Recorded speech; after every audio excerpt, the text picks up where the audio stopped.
일제 강점기에 살았던 우리 선조들은 국적이 일본입니까?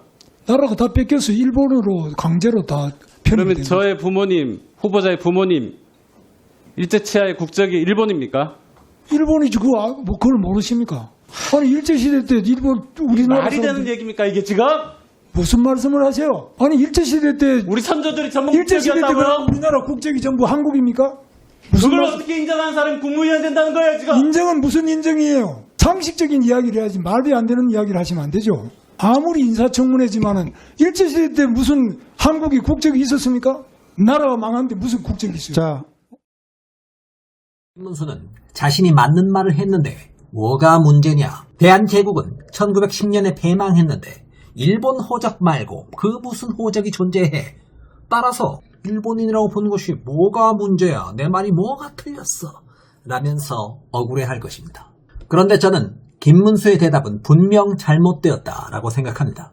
그 질문이 공직자의 청문회에 등장했을 때 그게 단순히 서류상 어떻게 남아있느냐의 물리적 사실관계를 묻는 게 아니라 일본 법에 귀속되게 되어버린 상황에 대해 고위공직자 후보로서 올바른 해석은 어떠해야 한다고 보느냐 라는 견해와 관점을 묻는 것이었거든요. 따라서 김문수는 실제로 일본인으로서의 법적 기록만이 남아있지 않느냐라는 반문으로 질문의 핵심을 피해갈 게 아니라 일본 국적으로 남겨져 있는 현상에 대해 나는 공직자로서 옳다고 생각한다 또는 그르다고 생각한다 등을 밝혔어야 한다고 봅니다.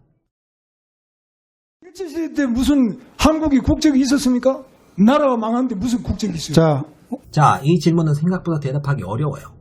매우 복잡하고 미묘합니다. 일본인으로 보는 게 맞느냐, 조선인으로 보는 게 맞느냐라는 질문 자체에는 어떻게 보아야 정당한 가치에 부합하는가 라는 함의가 존재하기 때문에 맥락에 대한 심사숙고 없이 그저 일본인 게 맞다 라고 해버리면 일본인으로 보는 시각이 타당하다 라는 가치 판단이 들어가 버리는 관계로 상당히 주의가 필요합니다. 분명 그는 일본인이 맞다 라고 답변해버림으로써 일본인으로 여겨지는 것은 지극히 타당한 일이야, 너무 당연하고 옳은 일이야 라는 가치 판단의 답변도 겸해버린 셈이 되었고, 따라서 그 정도의 심사숙고 없이 입을 놀린 죗값을 톡톡히 치르고 계신 것이죠. 억울할 것 하나 없습니다. 상식적인 이야기를 해야지 말이 안 되는 이야기를 하시면 안 자, 되죠. 그렇다면 우리가 일반적인 상황에서 일제시대 한반도 주민들의 국적은 어디일까요? 라는 질문을 받는다면 어떻게 대답하는 것이 현명할까요? 일단 질문의 맥락을 나눠서 답해야 합니다. 만약에 그 당시 실물로 존재했던 서류상의 기록 그 자체의 사실관계만을 묻는 것이라면 일제시대 한반도민들은 일본의 법률과 국적을 적용받고 일본인의 법적 자격으로서 국제적인 지위가 형성되었던 것이 팩트다. 하지만 일본인으로서 대접받고 했던 그 팩트가 옳은 일이냐, 올바르고 타당한 일이냐 하는 나의 견해를 묻는 것이었다면 나는 명백하게 대답한다. 철저하게 불법적인 일이 벌어졌던 것이라고. 그리고 그 주장은 2012년 대법원 일부가 징용배상소송 최종 판결문에 적시했던 다음의 법리에 근거한다. 대한민국의 헌법에 따르면 대한민국은 3.1운동의 정신을 이어받은 대한민국 임시정부의 수립과 함께 시작한다. 따라서 임시정부가 수립된 1919년 4월 11일 이후 동시기에 한반도를 점거하고 있던 세력은 한 영토 내에 두 개의 적법한 정부가 들어설 수 없다는 기본 원칙에 따라 불법 점거 세력으로 규정될 수밖에 없다. 제 아무리 일본 제국이 자신들만의 정합성 있는 근대적인 법률 체계로 무장하고 한반도를 점령해 들어갔다 할지라도 대한민국의 현 정부가 임시정부를 대한민국 법통의 시작인 것으로 헌법에 명시한 이상 동시기에 한반도를 점령했던 일본 제국은 불법 점거 세력으로 규정될 수밖에 없다.